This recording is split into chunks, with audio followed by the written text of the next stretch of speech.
Hello, welcome to the Ask Barry V Show. I'm Barry Vanover. This is Miles Baker. Mr. Baker, are you ready to get started? We'll jump right into it. I think we got quite a few questions. Yeah, we do have quite a few questions this week. So let's go ahead and get started with our first one here is from Chris R. had asked, should everywhere in the U.S. charge the same amount for martial arts lessons? Okay. You know, I've heard this concept I've only heard this concept come from one organization. And, you know, you got to think about it this way. Is the housing market the same and equal throughout the entire country, right? Does a 2,000 square foot house cost the same in New York as it cost in California, as it cost in Kentucky somewhere, right? So the answer to that is no. Is even you had mentioned when we were talking about this, even the minimum wage. Yeah, vastly different. In some areas of the country is a lot more or less. So therefore, the answer has to be no. You know, schools in great markets like Southern California and New York and New Jersey and some of these great markets in the U.S., they're able to get prime dollar because of their economy in those areas. So those guys can start off with a basic program at $169, $199, right? But, you know, even here in rural Tennessee, in Knoxville, Tennessee, you know, we can't get that kind of money for a basic martial arts membership. And it's not only just the finance, it's also the quality of your competition and what they're charging. Now, I will say that no martial arts school in the United States, I think nowadays should be charging less than $100 a month for an entry-level basic martial arts type program. But to go around telling everybody that every martial arts school should be charging $200 a month for martial arts lessons is ridiculous. So that's my view. Yes, I agree 100%. The next one for today, I don't know how much it's a question or. Do you really agree with me, or I do agree. No, I'm actually excited about the next one we have here. Okay, so because I know your I just know your feelings about this. So this is maybe more of a request than a question. Mark J had asked. He says, "I have a new online martial arts belt ranking program. Would you mind giving it a shout out on your show?" No, right? I'm not gonna give you a shout out. Sean, you got to bleep that out, by the way. Okay, can you put a bleep in there? Okay. I'm not going to give a shout out for an online martial arts belt ranking program. You can't learn martial arts online, right? You need the interaction with another human being. It is a fighting art. It is a martial art. That's the whole point. What are you going to do? Stand in your living room and punch and kick at yourself? Right? It's ridiculous. You know, we see this all the time. I think there's an organization where you can get your blue belt by learning their videos and sending them a video of yourself and get a blue belt in jiu-jitsu. Ridiculous, right? I saw a thing, some dude, you can get a black belt in bow staff. I didn't know there was such a thing. I didn't know there was a black belt in bow staff, right? So all of that is ridiculous. And you didn't say this guy's name, did you? Yeah. Okay, whoever this guy was, the answer is no, and you should be ashamed of yourself because guys like you are ones that are just trying to make an easy buck in the martial arts industry with no integrity whatsoever. So I agree.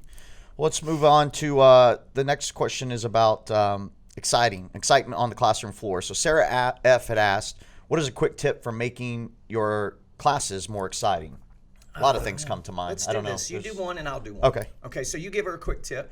I would say music, and using it appropriately. Right. So sometimes we visit schools and they've got like the music cranked to level 10 the whole time and you can't hear the instructor.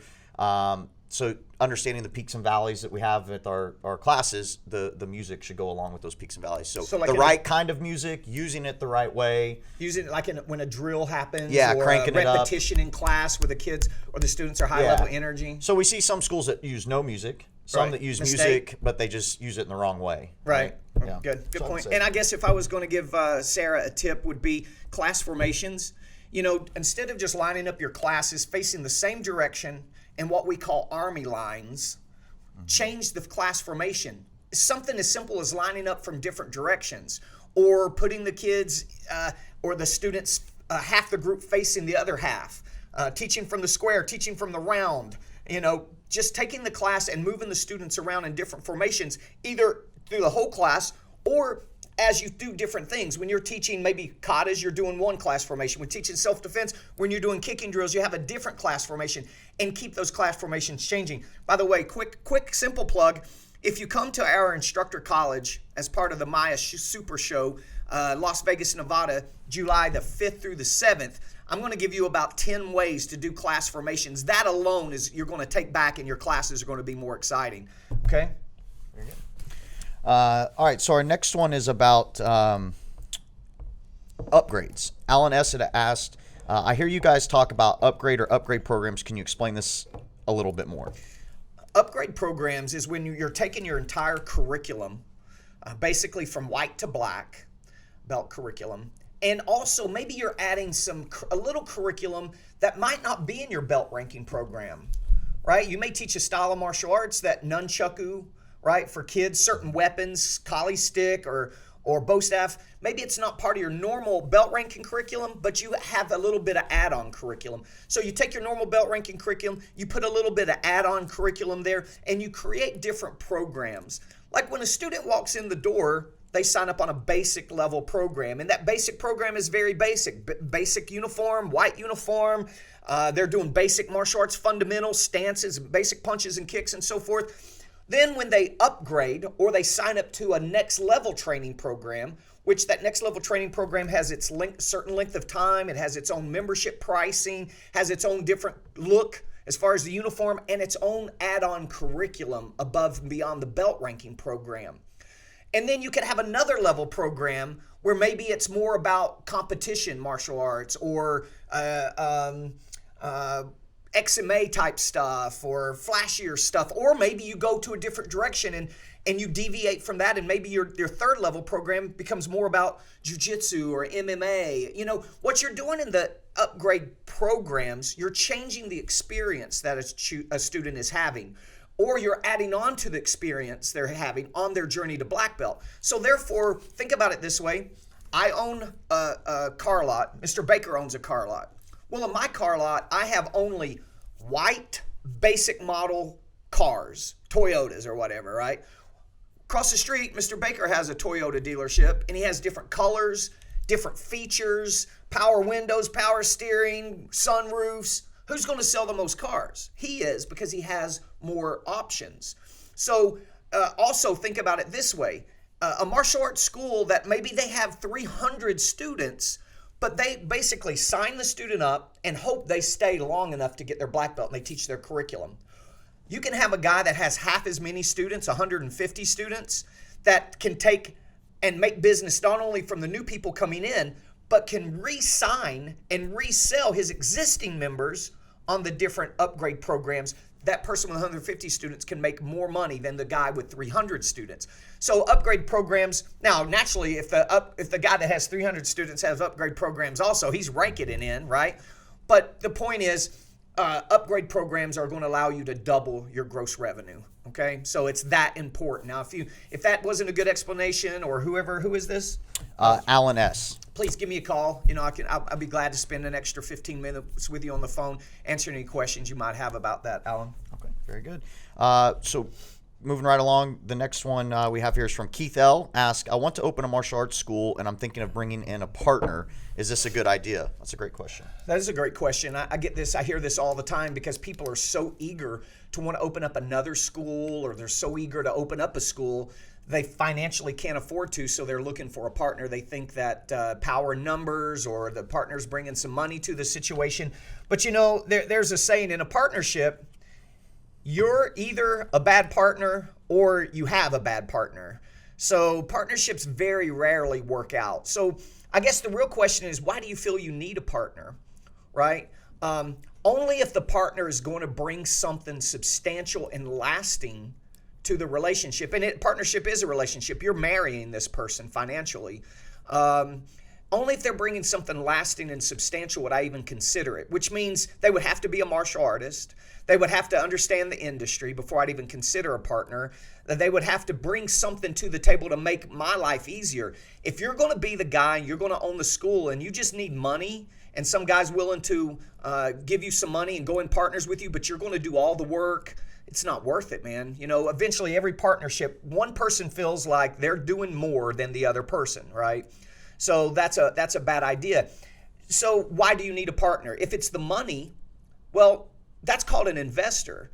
Get someone to invest and give you a certain amount of money to open the school. Set terms of repayment with an interest rate so they can make money on their loan that they gave you, pay them off and get rid of them. That's an investor. You don't need a partner just to get money for your business, okay? All right, our last one. How for good this was week- that? That was that awesome. was great advice. You give me no love after that one. No, that was good. Okay. We've got 6 this week, so I know we Okay, had to blow not bad. through these. Our last one for this week was, what is your best secret for success? Best secret for success. I just was reading a book and they were talking about, and it's absolutely true, every successful person loves what they do for a living, right? Right. And I think that's key. You have to have the passion for what you're doing for a living. Get this, you have to have the passion for what you're doing for a living so that you are willing to work the number of hours and to do the actions necessary to be successful. If you don't love what you're doing for a living, you're not going to put in the number of hours needed. You're not going to do those uncomfortable actions required to be successful. So, martial arts school owners, if you don't love this industry, you don't love a martial arts school. People ask me, Barry, why do you own your own martial arts schools at this point? You're so busy, with Premier Martial Arts International and the consulting company. Why do you still have staff meetings with instructors? That kind of verbiage is coming from an owner that really hates the industry. He doesn't even like his own school, so he can't fathom why I still own martial arts schools when I don't have to. Because I love a martial arts school. I love martial arts. I love changing people's lives. I love seeing kids doing martial arts. That's what started it all for me. So the secret to success, I think, is passion first, followed by hard work. School owners, they think that because they are a business owner, that they're an entrepreneur, and that because they own a business, they should be on the golf course and they should have other people doing all the hard work. And that doesn't work like that. You got to be in that school the same time your staff is, and you got to be working it because you love it. Right? I agree 100%. All right, that is it for questions this week. All right, that's it. So let's go to a real quick marketing tip. Hey guys, my marketing tip this week, again, is brought to you by martialartsmarketing.com. If you're doing summer camps, whether you're doing full service camps or you're doing part-time camps, promotions for those camps started March the 1st, right? Every parent in March is going to be, no matter what part of the country is, they're going to be thinking about where their kids are going for daycare during the summer or some activities for their kids to do. You got to start promoting it heavily right now. Now, at martialartsmarketing.com, they have different flyers and posters of different themes for you to theme up your different camps. So it's not the same old boring camp. There's an exciting theme every month. Now, I believe also if you go there, you can get a download. So if you get the artwork, you can also get a download that's going to give you games and agenda and class plans for that specific theme for the week to run your camps by, right? So go to martialartsmarketing.com if you need any ideas for your summer camps or you need promotional materials for your summer camp. Also, real quick, don't forget me and Mr. Baker in Orlando, Florida at the Sheraton Airport Hotel, April the 23rd on a Saturday. We're going to spend an entire day with you and your staff working on the marketing and sales, just a whole day of sitting around talking about marketing your martial arts school and putting a marketing campaign together for you. Sean, do you know that email, that the URL offhand? We'll put it up on screen, the URL for the marketing and sales workshop. Also, don't forget our instructor college, part of the My Super Show. It's going to be huge. It's going to be awesome. And it's going to be in Las Vegas, Nevada, July the 5th through the 7th. And you know what? We want to start, instead of us answering questions all the time, we want to start asking you guys a question and let you answer it. Now you can email us this question. You can put it on our hashtag at Barry, the hashtag at Barry V Show. You can put it on the YouTube channel. You can put it on Facebook, on our Barry Vander's Martial Arts Management group where you see the video airing. And we want to ask you guys a question. What do you feel is one of your biggest challenges in running your martial arts school? Now, even the top owner in the country with the best schools has challenges. So what we're asking is, what would be your top challenge that you feel like? And maybe we can bring some of those questions to the show, or you guys can start working and talking to each other. A lot of our school owner friends are at our Facebook group at Martial Arts Professionals Network. So you guys can go on there and start networking with each other, and you can put up some of the comments there also. Yep. All right, that's a good show. That's it. All right. Yep. All right, thank you guys for tuning in.